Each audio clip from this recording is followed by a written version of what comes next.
ఆలీని పెట్టి చేస్తున్నారట కదా మీరు, మేము చేస్తామండి అది అలాగని. ఇవే ఇప్పుడు అంటే ఇప్పుడు వేరే పెద్ద హీరోలు ఇప్పుడు మళ్ళీ కలుస్తామని చెప్పిన వాళ్ళు, బట్ అప్పుడు వేరే పెద్ద హీరోలు. అప్పుడు వేరే పెద్ద హీరోలండి.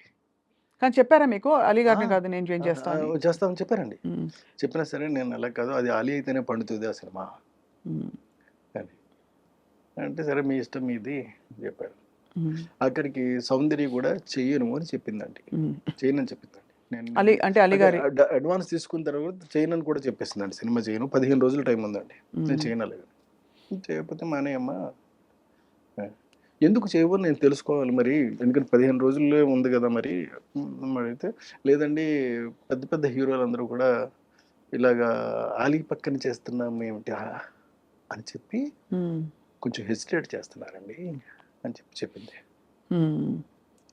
సరే పాపం సర్లే, తప్పే ఉందమ్మా, నీ నీ నీ భవిష్యత్తు నువ్వు ఆలోచించుకోవాల్సిన అవసరం మాత్రం డెఫినెట్గా ఉంది.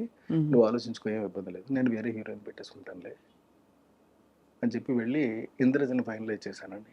ఏంటి సార్? ఇంద్రజని ఇంద్రజ గారు ఇంద్రజని ఫైనలైజ్ చేసి, అప్పుడు ఏదో చిన్న బేబీలా ఇట్లా ఉంటే ఆ లైట్ వేయండి అని చెప్పాను. ఏదో షూటింగ్లో ఉందండి ఇంద్రజ. లైట్ వేస్తే చూసి అమ్మాయి బాగుంది ఓకే అని చెప్పాను. అంటే నేను నేను ఆలోచించాల్సిన ఫేస్ వరకే కదా. నేనేమి అంటే ఇంకేమి ఇంకేమి స్ట్రక్చర్లు మీకు చూసి ఇవన్నీ చూడవలసిన అవసరం నాకు లేదు. ఎప్పుడు ఎప్పుడు అసలు మీరు ఒక అది అంటే కన్సిడర్ చేయలేదు సార్ ఫిగర్ ఎలా ఉంది అసలు ఎప్పుడు ఫిగర్ ఫిగర్ గురించి నేను పట్టించుకోనండి. ఫేస్ మాత్రం పట్టించుకుంటాను. చాలా ఎక్కువ పట్టించుకుంటానండి. ఎంతలాగంటే నేను బాగా అంటే బాగా డీపర్‌గా వెళ్ళిపోతానండి. అంత పర్ఫెక్షన్ వస్తదా రాదా? ఎక్స్‌ప్రెషన్ అంటే కళ్ళతోటి చెప్పేది ఉంటదండి. ఆహ్, చిక్స్‌తో చెప్పేది ఉంటదండి. నవ్వుతో చెప్పేది ఉంటదండి. ఇట్లా రకరకాలుగా ఉంటాయండి. నొసలతో చెప్పేది ఉంటదండి. ఇవన్నీ పలుకుతాయా? పలకవా? అని మాత్రం చెక్ చేసుకుంటానండి. చేసుకున్న తర్వాతే నేను ఓకే చేస్తానండి. సో అలా ఇంద్రజ గారిని అంటే కాకపోతే మరి కొంచెం ఇలా లావుగాను ఇలా ఉంటే ఇప్పుడున్నటువంటి టర్మ్స్‌కి కరెక్ట్ కాదు కాబట్టి కాస్త స్లిమ్‌గా కాస్త కాస్త బాగా ఓకే ఎలా ఉన్నా. బట్ ఫేస్ మాత్రం చాలా ఎక్స్‌ప్రెసివ్‌గా ఉండాలండి. మళ్ళీ గుడ్‌గా ఉందా, బ్యాడ్‌గా ఉందని కూడా నేను చూడనండి. ఎక్స్‌ప్రెసివ్‌గా ఉండాలది. అంటే చెప్తా ఉంటే చాలండి, చిన్న చిన్న అంటే ఇప్పుడు చూడండి, ఇప్పుడు నేను మీతో మాట్లాడుతున్నాను నేను. మాట్లాడుతూనే చిన్న చిన్న ఎక్స్‌ప్రెషన్స్ మీకు పలుకుతా ఉంటాయి. అవును.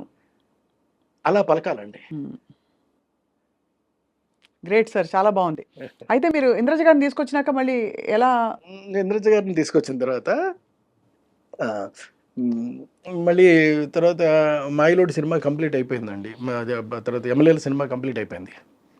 అయిపోయిన తర్వాత శుభలగ్నం సినిమాకి వచ్చినప్పుడు సౌందర్య ఫోన్ చేసి, సార్ నేను ఒక చిన్న తప్పు చేశాను, నేను రెక్టిఫై చేసుకునే ఛాన్స్ కోసం నేను చూస్తున్నాను సార్, మీరు అవకాశం ఇస్తే. అదేంటమ్మా అంత మాట అన్నావు నువ్వు, అదేంటి నీ సొంత అన్నయ్య లాంటి వాడు నేను, చెప్పమ్మా నీకు ఏం కావాలో చెప్పు అంటే, లేదండి మీ సినిమాలో నేను కనీసం నిలబడినా సరే సరిపోద్ది, సౌందర్యం ఉంది అనేటటువంటి చిన్న పదం వినిపిస్తే చాలు నాకు అలా. సరేనమ్మా నేను ఏదోటి చేస్తానులే అని చెప్పి అప్పుడు ఈ సాంగ్ చేశానండి బాబు మోహన్ పక్కనే. మరి బాబు మోహన్ పక్కన చేస్తావా అని కూడా అడిగానండి. 100% చేస్తాను, ఎవరైనా నాకు అనవసరం అండి, మీ సినిమా అయితే చాలు నేను చేస్తాను అంతే అందంతే చేస్తుంది. ఎలా వచ్చి ఉంటుంది ఆవిడకి రియలైజేషన్?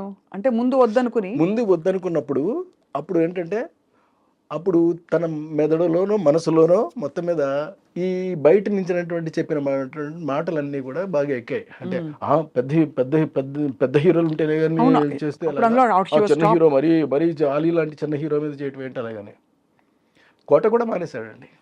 అయ్యో, మానేస్తే చేయలేనంటే అప్పుడు కోట బదులు భరణిని పెట్టాను నేను. అందుకనే మీకు అప్పటి నుంచి కూడా నాకున్న అనుభవంతో అండి నేను చెప్తున్న మాట ఏంటంటే, క్యారెక్టర్ కన్నా చిన్న హీరోని పెట్టుకుంటే, చిన్న ఆర్టిస్ట్ని పెట్టుకుంటే ఎప్పుడు మీకు నో చెప్పే ప్రసక్తి ఉండదండి. మనం ఏమైతే అనుకుంటున్నామో అది ఎగ్జాక్ట్గా తీసుకురాగలుగుతాము. లేకపోతే చెప్పిందల్లా విని వాళ్ళు చెప్పేదంతా విని వాళ్ళ బ్రెయిన్లో ఏమైతే ఉందో దాన్ని మాత్రం మనం ప్రొజెక్ట్ చేయాల్సి వస్తుంది. మీకు పెద్ద పెద్ద సినిమాలన్నీ కూడా ఫ్లాప్ అవడానికి ప్రధానమైన కారణం ఇది మాత్రమే.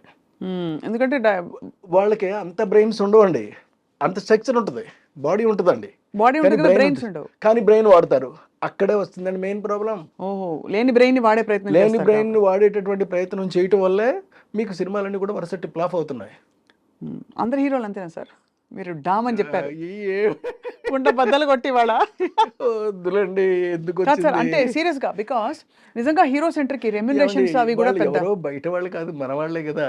అవును, అంతే కదా. కడుపు చించుకుంటే కాళ్ళ మీద పడుతుంది అనేది సామెత ఉంది మనకి. అవును. ఎందుకు మనం చించుకుని మన కాళ్ళ మీద మనమే పడేసుకోవడం? వాళ్ళు మన వాళ్ళే కదా. పోనీ ఒక క్లాత్ వేసి అప్పుడు కడిపించుకుందాం సార్, అప్పుడు క్లాత్ తీసేయచ్చు. అంటే నేను అడగడం అది కాదు సార్. నిజంగానే హీరో సెంట్రిక్ సినిమా బాగా అది అది ఇంకో స్కూల్ ఆఫ్ థాట్. అంటే హీరో కోసం డైలాగులు, ప్లానింగ్, స్క్రీన్ ప్లే ప్లాన్ చేయడం, అది ఇది అలా ఆ స్కూల్ ఆఫ్ డైరెక్టర్స్ కూడా చాలా మంది ఉన్నారు. వాళ్ళు కూడా సక్సెస్ఫుల్ గా రన్ అవుతున్న వాళ్ళు రన్ ఉన్నారు తప్పకుండా. అవును కదా సార్, అంతే కదా. ఏమండి, కథే ఇదిగా పెట్టుకున్న వాళ్ళందరూ కూడా కథ మీద రన్ అవుతారు సార్. సినిమా మీద, సినిమాకి దానికి సంబంధించినటువంటి అనువుగా హీరో మంచి అన్న చేయొచ్చు, చెడు కూడా చేయొచ్చు అండి. ఏదైనా చేసినా సినిమా హిట్ అవ్వడానికి ఏం కావాలో అది మాత్రం కోరుకుంటారు, దాన్నే ప్రజెంట్ చేస్తారు. అప్పుడే డెఫినెట్గా ఆడతాయి కూడా అండి. మన సుకుమార్ గారు ఈ రెండింటిని బ్లర్ చేసి కథలో ఉండే ఇంపర్ఫెక్షన్స్ హీరోలో, అంటే కొంచెం ఇలా పెట్టుకోవడం కానీ, పుష్పలో పుష్పరాజు లేకపోతే తగ్గేదేలే అంటాం, అంటే అదేం తప్పేం లేదండి, అది క్యారెక్టరైజేషన్ అయినప్పుడు. అప్పుడు మరి వాళ్ళు పెద్ద హీరోలు అయ్యింది, స్టార్ మెటీరియల్ అయ్యింది కూడా వాళ్ళు ఒదిగిపోయినట్టే కదా క్యారెక్టర్లో. అల్లు అర్జున్ గారు ఫర్ ఎగ్జాంపుల్ రియల్లీ అక్కడ చాలా బాగా చేశాడండి అతను. అవును, నేషనల్ అవార్డు వచ్చింది ఆయనకి. సో అలా అంటే ఇప్పుడు కొద్దిగా మేబీ కృష్ణారెడ్డి గారు ఈ నెక్స్ట్ సినిమా కూడా వీఆర్ వెయిటింగ్ సార్. మంచి సోషల్ ఫ్యాంటసీ చూసి ఎన్రోల్ అయింది సార్ మీరు చెప్పిన ద నాలెడ్జ్ టైప్. ఎందుకంటే మనకి ఎంతసేపు ఈ ప్లేన్లోనే లేదు, అలాంటివి కాకుండా. లేదండి, కంప్లీట్గా ఒక కొత్త సినిమాని కొత్త జోనర్లో కొత్తదనం క్రియేట్ చేసినట్టే నేను చూపెడతాను సినిమానండి. ఎందుకంటే నాకు గ్యాప్ కూడా వచ్చేస్తుంది. ఈ గ్యాప్లో నేను ఏం చేశానంటే ఖాళీగా అయితే లేనండి, ప్రతి క్షణం ఒక పని చేస్తూనే ఉన్నానండి.